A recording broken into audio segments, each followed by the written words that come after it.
మహాభారతంలో పాండవులు అరణ్యవాసం చేస్తున్న సమయంలో అటుగా వచ్చిన సైంధవుడు ఒంటరిగా ఉన్న ద్రౌపదిని చూశాడు.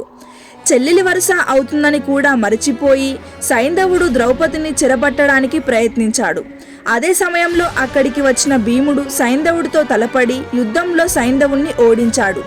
ఆ తరువాత సైంధవుణ్ణి చంపడానికి వెళ్ళగా ధర్మరాజు అడ్డుకొని సైంధవుణ్ణి చంపకూడదని హెచ్చరించాడు.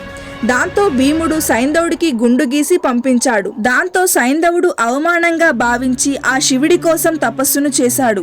శివుడు ప్రత్యక్షమైన తరువాత ఆ పాండవులను చంపడానికి గల శక్తిని ఇవ్వమంటూ కోరగా శివుడు దానికి అంగీకరించలేదు. కానీ అర్జునుడిని తప్ప మిగతా 4 పాండవులను ఒకరోజు పాటు అడ్డుకునే శక్తిని ఇస్తానంటూ వరమిచ్చాడు. ఈ వరం కారణంగా అర్జునుడు లేని సమయంలో అభిమన్యుణ్ణి పద్మవ్యూహంలోకి పంపించి సైంధవుడు మిగతా పాండవులను అడ్డుకున్నాడు. ఆ తరువాత అభిమన్యుణ్ణి చంపేశారు.